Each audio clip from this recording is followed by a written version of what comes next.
रहीम अस्सलाम वालेकुम नादरीन, आप यूट्यूब चैनल देख रहे हैं। मैं इमरान खान हूँ। नादरीन, फाइनेंशियल टाइम्स ने एक आर्टिकल लिखा है। पाकिस्तान में बहुत सारे टाउट्स जो हैं वो इसके ऊपर पिल पड़े हैं और बहुत गुस्से में हैं, लेकिन बात ठीक है।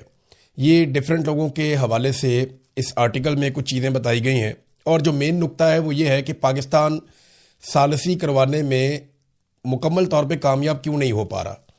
तो पाकिस्तान की जो सबसे बड़ी कमज़ोरी जिसकी यहाँ पर निशानदेही की गई है, इससे पहले मैं ये बात कई मरतबा कह चुका हूँ और मैं जब भी ये बात करता हूँ तो पाकिस्तान के अंदर लोग रोला डाल देते हैं। अब ये आलमी मीडिया भी यही बात कर रहा है और ये अमेरिकन मीडिया है, फाइनेंशियल टाइम्स ये बात कर रहा है। वो ये कहते हैं कि पाकिस्तान की सालसी में जो वाहिद सबसे बड़ी कमी है वो पाकिस्तान ये गारंटी नहीं दे सकता कि अमेरिका ये इकदाम नहीं करेगा। यानी पाकिस्तान ईरान के साथ जब बातचीत करता है तो ईरान ये गारंटी मांगता है ना कि अच्छा फिर अगर ये हम कर देते हैं तो क्या है, फिर अमेरिका ये नहीं करेगा। तो पाकिस्तान ये गारंटी देने की पोजीशन में नहीं है कि फलां फलां फलां चीज़ या ABC चीज़ या XYZ कोई चीज़ ये अमेरिका नहीं करेगा, हम ये गारंटी देते हैं। और अगर वो ये करेगा तो हम आपके साथ खड़े हो जाएंगे, पाकिस्तान ये भी नहीं कह सकता। तो पोजीशन बड़ी कमज़ोर है। सालिस जो होता है वो गारंटी दे सकता है। सालिस जो होता है वो अगर दूसरे फरीक की गारंटी ना दे सके तो वो अपनी गारंटी ज़रूर देता है। वो ये ज़रूर कहता है कि मैं दूसरे फरीक की इस बात की गारंटी नहीं दे सकता, लेकिन मैं अपनी गारंटी देता हूं कि ऐसी सिचुएशन अगर बनी तो फिर मैं यहां पे इस तरह खड़ा हो जाऊंगा। पाकिस्तान ये भी नहीं कर सकता।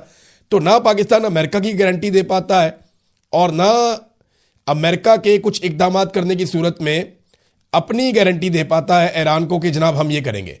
तो पाकिस्तान के पास सालसी के लिए वो ताकत नहीं है जो एक सालिस के पास हो सकती है। देखिए, ईरान को पाकिस्तान की इस मजबूरी का इल्म है, ऐसा नहीं है कि वो नहीं जानता। ईरान पाकिस्तान की इस सिचुएशन को समझता है, लेकिन वो बड़ी अच्छी बात यह है कि ईरान एक अच्छे हमसाये की तरह पाकिस्तान को इस मामले में ज़्यादा या बिल्कुल शर्मिंदा नहीं कर रहा। और देखिए, इसमें ईरान का फ़ायदा है। ईरान का फ़ायदा कैसे है? ईरान के पास कम से कम एक बेहतरीन चैनल है जिसके ज़रिए से वो मगरिब से या अमेरिका से कम रब्ता कर सकता है और इस चैनल को कोई भी समझदार मुल्क कभी भी ज़ाया नहीं करेगा। लिहाजा ईरान के लिए पाकिस्तान एक मौके की तरह है। आज अगर पाकिस्तान गारंटी नहीं दे पाता, लेकिन एक बात की तो गारंटी है कि पाकिस्तान एक चैनल के तौर पे मौजूद रहेगा जो अमेरिका और ईरान के बीच में रब्ते करवा सकता है। ये तो ईरानी भी जानते हैं कि पाकिस्तान का मौजूदा रजीम या इससे पहले वाली भी पाकिस्तान की जितनी भी एस्टेब्लिशमेंट है, उनका जो अस्करी किबला है वो पेंटागन है और वो पेंटागन के इशारों पे चलते हैं या वो चलते हैं अमेरिकन इशारों पे, तो वो उसी तरह चलेंगे। ये ईरानी भी जानते हैं, लेकिन उनके लिए अच्छी बात यह है कि पाकिस्तान एक बीच में ऐसा चैनल है जहां पे बातचीत हो सकती है। गार्डियन ने एक आर्टिकल लिखा, पाकिस्तान की पोजीशन बड़ी ऑकवर्ड है। द गार्डियन ने एक आर्टिकल लिखा और उसमें बताया कि इस्लामाबाद को लगभग एक पिंजरा बना दिया गया है। ये आर्टिकल मैं आपको पढ़ के सुनाता हूँ। इसकी कुछ चीज़ें मैंने ट्रांसलेट करके यहाँ रखी हैं। आप ये आर्टिकल पढ़ेंगे, सुनेंगे तो आपको आइडिया होगा। उन्होंने कहा कि जैसे किसी पिंजरे में रह रहे हो, इस्लामाबाद लॉकडाउन में महसूर शहर यानी अमेरिका ईरान मुज़ाकरात का मुंतज़िर। तो इस्लामाबाद ऐसे जैसे किसी आप पिंजरे में रह रहे हो। पाकिस्तानी दारुल हुकूमत में कोरोना की आलमी वबा जैसी सूरत हाल पैदा हो चुकी है। लोग घरों से काम करने पर मजबूर हैं, पब्लिक ट्रांसपोर्ट बंद है और कारोबारी मराकज़ बंद पड़े हैं। इसका जो उन्वान लिखा है इस आर्टिकल का द गार्डियन ने, वो लिखा है पिंजरे में जिंदगी। अमेरिका ईरान मुज़ाकरात के इंतजार में इस्लामाबाद लॉकडाउन जैसी जद में आ गया है। और जो अहम चीज़ें इस आर्टिकल में लिखी गई हैं, एक तो ये बताया गया कि शहर की ज़िंदगी मफलूज हो गई है, पूरी सूरत हाल उसकी मफलूज है, गैर मामूली लॉकडाउन जैसी एक सूरत हाल है और कोरोना वाली याद ताज़ा हो रही है और बड़े हिस्से जो शहर के हैं उनको सील कर दिया गया है कि यहाँ पर मुज़ाकरात होने हैं। अवामी ज़िंदगी पर बहुत बड़े पैमाने पर असर पड़ा है। बहुत सारे रास्ते दाखिली और खारजी जो है वो कंटेनर लगा के बंद कर दिए गए हैं। शहरियों की नकलो हरकत इंतहाई महदूद कर दी गई है। कारोबारी बंदिश हो गई है। ताजरों का, दुकानदारों का नुकसान हो रहा है, वो बहुत मायूस हो रहे हैं। रोज़ाना की बुनियाद पर कमाने वाले मजदूर, छोटे कारोबारी लोग जो हैं वो भी बहुत परेशान हैं। सिक्योरिटी के सख्त इंतजाम किए गए हैं। हज़ारों की तादाद में सिक्योरिटी एहलकार तैनात हैं। रेड जोन और उसके अतराफ़ के इलाकों को मुकम्मल तौर पर आम शहरियों के लिए ममनुआ करार दे दिया गया है ताकि मुज़ाकरात के लिए आने वाले गैर मुल्की वफूद का फुल प्रूफ सिक्योरिटी फराहम उन्हें की जा सके। शहरियों का रद्दअमल जो है वो बड़ा सख्त है और वो पिंजरे में कैद होने से इसको तशबीह दे रहे हैं। उनका ये कहना है कि सफारती कोशिशें अपनी जगह अहम है, लेकिन पूरे शहर की ज़िंदगी को इस तरह मफलूज कर देना इंसानी हकूक़ और रोज़मर्रा की ज़रूरियात के ख़िलाफ़ है। देखिए, पूरी दुनिया के अंदर इस तरह के इवेंट्स होते हैं। अमेरिका में सारी दुनिया जाती है, दुनिया के ममालिक में बहुत सारे ममालिक भी जाते हैं। पाकिस्तान में OIC भी हुआ था, लेकिन इस किस्म की सूरत हाल तो पैदा नहीं कर दी जाती कि आप कई कई हफ्ते तक अपना मुल्क ही बंद कर दें। अच्छा, इसमें ना मैं आपके सामने एक चीज़ और रखता हूँ। ये देखें, ये इस्लामाबाद हाई कोर्ट का एक नोटिफिकेशन आया। ये नोटिफिकेशन ये बताता है कि अदालत बंद रहेगी, क्योंकि रेड जोन के अंदर जो है वो सिक्योरिटी के इंतजामात हुए हैं, और यही जो मुज़ाकरात की कोशिश की जा रही है। अभी तक मुज़ाकरात करने वाले तो पहुंचे नहीं, लेकिन कई दिनों से इस्लामाबाद बंद है, रावलपिंडी बंद है, दाखिली और खारजी रास्ते बंद है। वो कह रहे हैं जी, इस सिचुएशन के तहत चीफ जस्टिस जो है उन्होंने ये फैसला किया है कि अदलिया काम नहीं करेगी। अदलिया पहले भी कौन सा काम कर रही है, लेकिन निज़ाम इंसाफ उन्होंने ऑटो पे चला दिया है। और वफाकी आईनी अदालत और इस्लामाबाद हाई कोर्ट भी चौथे दिन फिर बंद रहेगा। देखिए, जिन मुल्कों की ये लड़ाई हो रही है ना, या जो ममालिक ये जंग लड़ रहे हैं, इसराइल में अदालतें काम कर रही हैं, आप चेक कर लें, बिल्कुल काम कर रही हैं। ईरान में अदालतें काम कर रही हैं, आप चेक कर लें, बिल्कुल काम कर रही हैं।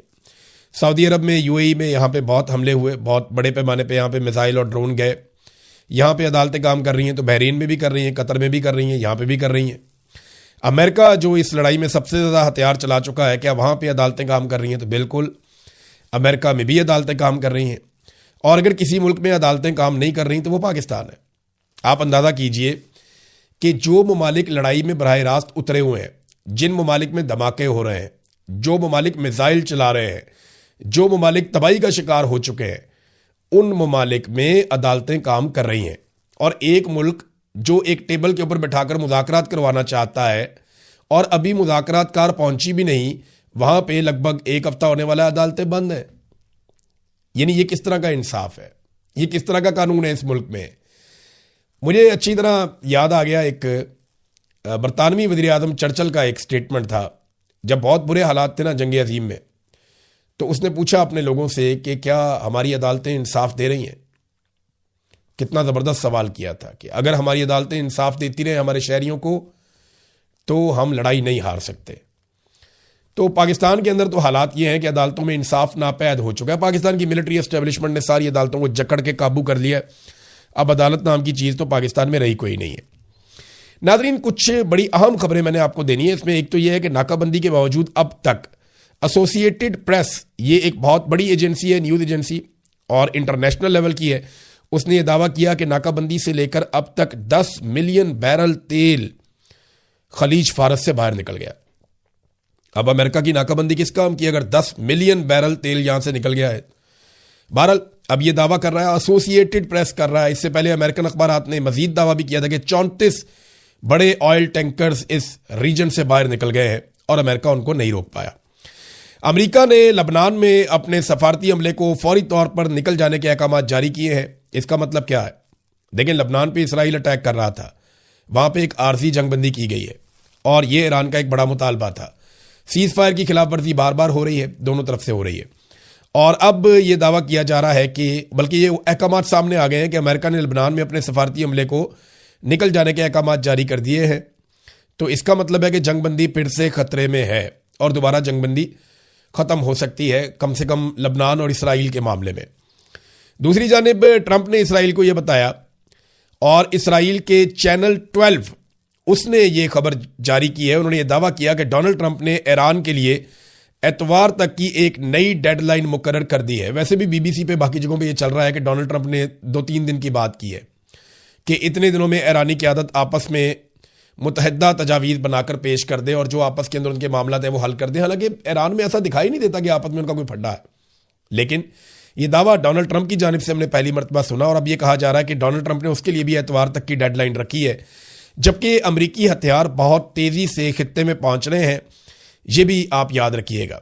अमेरिका खलीज फारस में सामान की तरसील बहुत तेज़ कर रहा है पूरे खलीजी ममालिक में। यानी ऐसा देखने में आ रहा है कि कुछ जो कैरियर्स हैं, जहाज़ जो फ़ौज के लिए साजो सामान लेकर जाते हैं, बहुत बड़ी तादाद में इसराइल पहुंचे हैं, बहुत हैवी सामान लेकर, जंगी साजो सामान लेकर।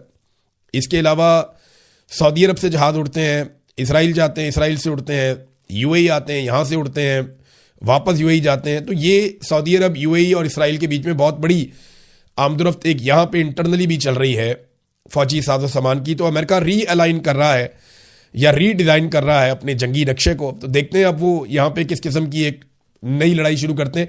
ईरान ने बहरहाल यहाँ पे एक बड़ी टेक्निकल धमकी लगाई है, और ईरान ने अब तक जो धमकी लगाई है उसको उन्होंने वक्त आने पर करके भी दिखाया। ये है जनाब वो तस्वीर जहाँ पे आपको नज़र आ रही होगी ज़ेरे समंदर ये केबल, ये इंटरनेट केबल है। ये इंटरनेट जो है ना, अंडर वाटर केबल जाती है, पूरी दुनिया को आपस में जोड़ती है। मैंने आपको एक दफ़ा पहले भी बताया था कि पूरी दुनिया का जो मवासलाती निज़ाम है वो समंदर के ज़रिए से नीचे ज़ेरे समंदर जो है वो केबल्स गई हुई हैं जो मुख्तलिफ ममालिक को आपस में जोड़ती हैं, और पूरी दुनिया मिलकर इसको तवानाई फराहम करती है। और जहाँ जहाँ से इसको बिजली मिलती है, इसकी कनेक्टिविटी बढ़ती है, तो हम सब मिलकर इंटरनेट बनाते हैं, जैसा कि मैंने आपको बताया था। तो ये जो ज़ेरे समंदर इंटरनेट केबल है, इसको काटने की वार्निंग दे दी है, और ये खलीज फारस में वो कह रहे हैं जी हम काट देंगे। आबना हुरमत से वो कहते हैं 7 बड़ी केबल्स गुजरती हैं जो तमाम खलीजी ममालिक को इंटरनेट मुहैया करती हैं। ऐसा हुआ तो सबसे ज़्यादा नुकसान अरब अमारात और बहरीन को होगा। अरब अमारात और बहरीन जो है वो इनका सबसे बड़ा नुकसान होगा, जहां अमेरिका के आर्टिफिशियल इंटेलिजेंस के डाटा सेंटर्स हैं। अच्छा, ये आर्टिफिशियल इंटेलिजेंस वाली बात से मुझे याद आ गया, अगर ये केबल वाकई ईरान काट देता है, अमेरिका के लिए पंगा तो हो जाएगा, लेकिन आर्टिफिशियल इंटेलिजेंस वाले मामले में एक बहुत अजीब चीज़ जो है वो डोनाल्ड ट्रंप ने की है। ऐसी बचकाना हरकत की तो तवक्को ही नहीं थी अमेरिकी सदर से कि अमेरिकी सदर ऐसा भी कर सकता है। अचानक से आज से 1 दिन पहले, 2 दिन पहले डोनाल्ड ट्रंप ने कुछ खवातीन की तस्वीर जो है वो उनके ऊपर कमेंट कर दिया, और ये दावा किया गया ये खवातीन ईरानी खवातीन है। मैंने वो तस्वीर देखी तो मुझे लगा कि शायद उनमें 1-2 की शक्लें तो लगती हैं जैसे ईरानी है, कुछ उनमें दीगर ममालिक की भी शक्लें लगती हैं। बहरहाल वो दावा ये किया गया कि ये ईरानी खवातीन है और इनको इकट्ठे ही फांसी देने वाला है ईरान। ये डोनाल्ड ट्रंप ने दावा किया। तो पहले डोनाल्ड ट्रंप ने ये ट्वीट किया कि इनको कुछ ना कहा जाए, इनको फांसी ना दी जाए, मैं ये मुतालबा करता हूँ। तो इस किस्म के डोनाल्ड ट्रंप ने उस पर ट्वीट कर दिए, पूरी दुनिया में रोला डाल दिया कि ये, और खूबसूरत खवातीन दिखाई उसके ऊपर सोशल मीडिया पर, जनाब इनको जनाब ये क्योंकि आज़ाद ज़हन वाली खवातीन है तो इनको जनाब अब फांसी देने लगा है ईरान, लिहाजा इनकी फांसी रुकवाने के लिए डोनाल्ड ट्रंप एक्टिव हो गया ताकि दुनिया की हमायत हासिल की जा सके। अब ट्रंप ने उसके ऊपर जो है वो स्टेटमेंट जारी कर दिए। फिर आज ये बड़ा अजीब काम किया डोनाल्ड ट्रंप ने। अचानक से डोनाल्ड ट्रंप ने इन खवातीन की तस्वीरें लगाकर दोबारा स्टेटमेंट जारी कर दिया कि आज फांसी होनी थी रात को इन्हें, ये जो गुज़िश्ता रात गुजरी है। डोनाल्ड ट्रंप ने ट्वीट किया कि आज रात को इन्हें फांसी दी जानी चाहिए थी, लेकिन इनमें से 4 को फौरी तौर पर रिहाई मिल रही है, जबकि बाकी 4 को 1 महीने के बाद छोड़ दिया जाएगा। मैं इस बात की बहुत कदर करता हूँ। अमरीकी सदर की हैसियत से मेरे मुतालबे का बड़ा एहतराम किया गया है, और आप सबकी तवज्जो का बहुत शुक्रिया। अब ये इस खबर को मैंने चेक किया कि भाई ये खवातीन हैं कहाँ पे, और वाकई में कोई ऐसी खवातीन हैं जिनको ईरान में फांसी दी जानी है। देखिए, कुछ अर्सा पहले ईरान ने कुछ गद्दार पकड़े थे, उनका मामला उन्होंने अदालत में अपने सिस्टम में चलाया था, उनमें से कुछ को सज़ा भी मिली है। ईरान जो है वो मौत की सज़ा भी दे लेता है, लेकिन ये खवातीन को मैंने बड़ा ढूंढा, मुझे नहीं मिली। और जब मजीद इस पर रिसर्च की तो पता चला कि ये तो आर्टिफिशियल इंटेलिजेंस की तस्वीर थी। अब जो दुनिया भर में ईरानी एम्बेसीज हैं, चाहे वो साउथ अफ्रीका में हैं, चाहे वो बाकी ममालिक में हैं, वो अब मजाक उड़ा रही हैं डोनाल्ड ट्रंप का कि जनाब ये खवातीन तो वजूद ही नहीं रखती थी, ये तो आपने आर्टिफिशियल इंटेलिजेंस का एक क्लेम उठा के डाल दिया कि जनाब ये आर्टिफिशियल इंटेलिजेंस से आपने औरतें बनाई कि जनाब इनको ईरान फांसी देने वाला है। फिर आपने कहा जनाब मैं मुतालबा करता हूँ फांसी ना दो। फिर आपने कहा जी मैं शुक्रिया अदा करता हूँ कि फांसी रुक गई, और मैं ये भी शुक्रिया अदा करता हूँ मेरी बात का एहतराम किया और औरतों को छोड़ दिया गया और बाकियों को छोड़ दिया जाएगा। ये क्या है? ये बहुत हल्का काम किया डोनाल्ड ट्रंप ने, और पूरी दुनिया में इस वक्त डोनाल्ड ट्रंप का इस हरकत की वजह से मजाक बन रहा है। डोनाल्ड ट्रंप अपनी हरकतों की वजह से अपना मजाक बना रहे हैं। अब नाज़रीन ज़रा थोड़ा सा आप पाकिस्तान में वापस आ जाएं। पाकिस्तान में खैबर पख्तूनख्वा असेंबली का इजलास पेशावर में क्रिकेट स्टेडियम में बुलाया गया, और मे भी अब यहाँ पे तकारीर भी हुई, वहाँ करारदाद भी पेश की गई, पब्लिक को भी लाया जा सकता है। तो स्टेडियम के अंदर जो है वो खैबर पख्तूनख्वा की असेंबली का इजलास हो रहा है। बड़ा सवाल आज भी ये है कि क्या खैबर पख्तूनख्वा की हुकूमत या पाकिस्तान तहरीक इंसाफ के पास कोई ऐसा हल है जिसके ज़रिए से वो इमरान खान साहब को जेल से बाहर निकाल सकें या एस्टेब्लिशमेंट के चुंगल से आज़ाद करवा सके।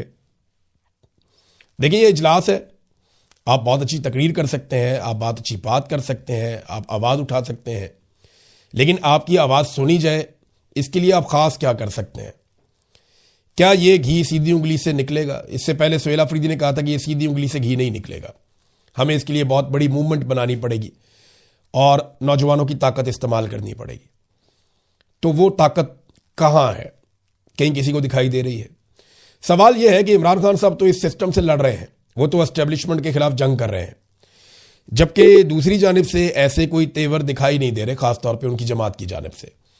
तो ये एक कदम आगे बढ़े हैं। खैबर पख्तूनख्वा ने अपना क्रिकेट स्टेडियम के अंदर उन्होंने अपना इजलास बुला लिया, लेकिन सवाल फिर वही है कि क्या इमरान खान साहब को रिहा करने का कोई मंसूबा उनके पास है? क्योंकि हुकूमत के पास तो मंसूबे हैं और वो कहीं जाने का नहीं सोच रहे। इस वक्त मिलिट्री रिजीम जो है उनका कोई इरादा नहीं है घर जाने का, उनका कोई इरादा नहीं है पाकिस्तान में रूल ऑफ लॉ वापस लाने का, उनका कोई इरादा नहीं है पाकिस्तान में इंसानी हकूक बहाल करने का, या उनका कोई इरादा नहीं है इमरान खान को छोड़ने का। यह बात मैं आपको इसलिए कह रहा हूं कि आप ये देखें ना, एक और आईनी तरमीम की तैयारी की जा रही है। कैसे? मुराद सईद साहब की जो सेनेट की सीट है उसे पहले खत्म कर दिया गया था कि जनाब वो आए नहीं, हलफ लेने के लिए सीट फारिग कर दी गई, अब एक नया सेनेटर आ जाएगा। तो जब सीट फारिग की गई तो पाकिस्तान तहरीक इंसाफ ने कहा ठीक है अपना कोई बंदा लेकर आते हैं। एस्टेब्लिशमेंट के 2-4 बंदे थे मैदान में, वो फारिग हो गए। पीटीआई के अंदर दबाव पड़ा कि खान का खास आदमी आएगा। अब जैसे ही वो फैसला हो रहा था